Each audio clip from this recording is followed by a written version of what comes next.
America depends on China for its medicine. Yes, the drugs we take every day. Congresswoman Lisa Blunt Rochester just called that out in a powerful moment, saying what every American should be asking. Why are we letting a foreign power control our healthcare lifeline? This is more than policy, it's about survival. I will defer to Senator Blunt Rochester. Thank you, Mr. Chairman. While I agree this is a vitally important topic, our U.S. biotechnology is critical. Even in the state of Delaware, this is a big focus for us. Delivering life-saving cures, that's the bottom line. I'm concerned that this moment is kind of overshadowing this really critical conversation that we're having here. Right now, as I sat here, I saw that the window shopping period for healthcare.gov has opened up, and families right now are opening this website and seeing sticker shock for so many of them.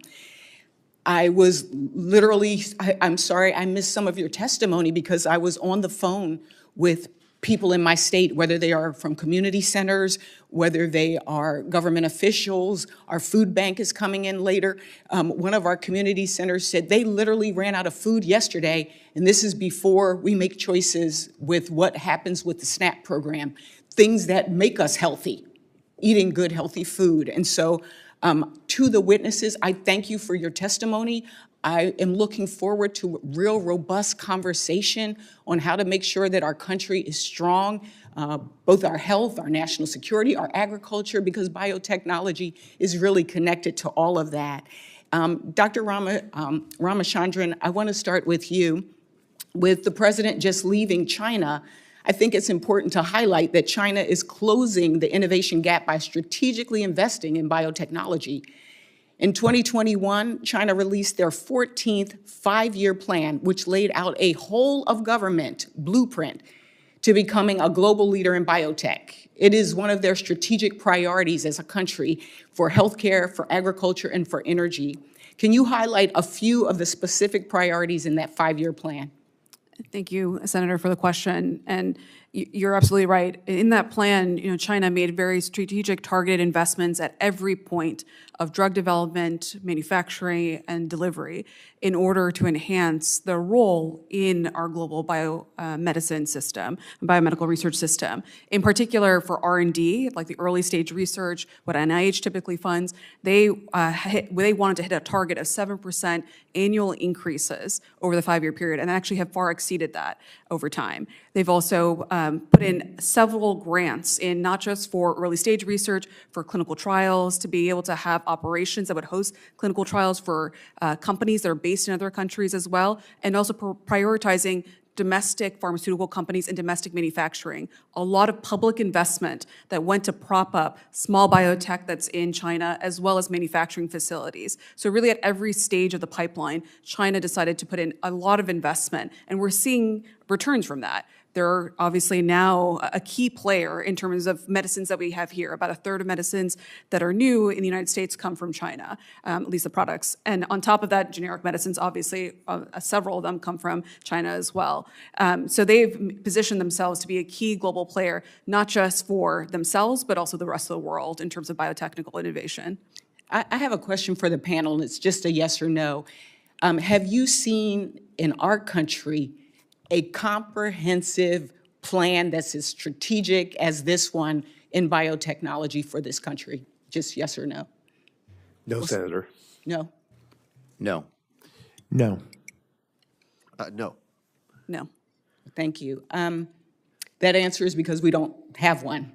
And I think watching the, and I'm just going to run down the cuts in research right now, the lack of focus on clinical trials and pulling away, getting rid of scientists and cuts to our institutions, our academic institutions, the talent pool that we need, the workforce, and shuttering agencies and getting rid of grants. I don't think that's a recipe for us to be a global leader in biotechnology. Do you? Anybody?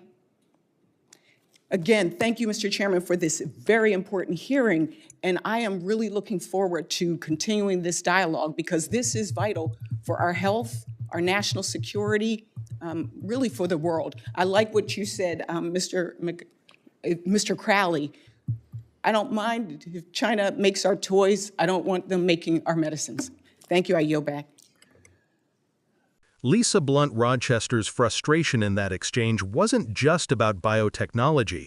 It was about something much deeper: America's growing dependence on foreign powers for things that directly affect our survival. When she said, "I don't mind if China makes our toys, I don't want them making our medicines," she captured a truth that hits at the heart of U.S. vulnerability: the fact that we've allowed the backbone of our pharmaceutical supply chain to be outsourced. And here's the uncomfortable reality: she's right. For years, American corporations, driven by cost-cutting and profit margins, have shifted production overseas, particularly to China and India. Today, a staggering percentage of active pharmaceutical ingredients, the core compounds that make medicines effective, are manufactured abroad. So when geopolitical tensions rise, when there's a pandemic, or when trade routes are disrupted, we suddenly realize how fragile our system really is. This isn't just about pills or patents. It's about national security, public health, and economic sovereignty. Because what happens if the next major global conflict doesn't just involve weapons, but control over who gets essential drugs and who doesn't? China has already made clear through its strategic 5-year plans that biotechnology is a cornerstone of its global leadership ambitions. They are investing heavily, not just in research and development, but in manufacturing, education, and infrastructure that ensures they're not dependent on anyone else. Meanwhile, here in the United States, what do we have? Budget cuts, research cuts, and the hollowing out of our scientific institutions. Blunt Rochester's panel couldn't name a single comprehensive U.S. plan that matches China's level of focus. That's not just embarrassing, it's dangerous. It shows that while Beijing is thinking in decades, Washington is thinking in fiscal quarters. And she tied this all together brilliantly. While biotech investment shrinks, families back home are dealing with healthcare sticker shock, food insecurity, and dwindling safety nets. It's all part of the same system, one that prioritizes short-term profit over long-term stability. America can't be strong abroad if its citizens are struggling to afford healthcare and food at home. So when Lisa Blunt Rochester sounds that alarm, she's not just talking to her colleagues in the hearing room. She's talking to every American who believes this country should be capable of taking care of its own. Because depending on other nations, especially strategic rivals, for the very medicines that keep our people alive is not leadership. It's negligence. If we want to call ourselves the world's most innovative nation, we have to act like it by investing in our scientists, our infrastructure, and our people. Because, as she said, it's fine if China makes our toys, but our medicines, our lifelines, should be made here, at home. And if you agree with that America must take back control of its health, its innovation, and its future, like this video, share it, and subscribe to Left Lens for more sharp, grounded commentary that cuts through the noise and gets to the real issues shaping our world today.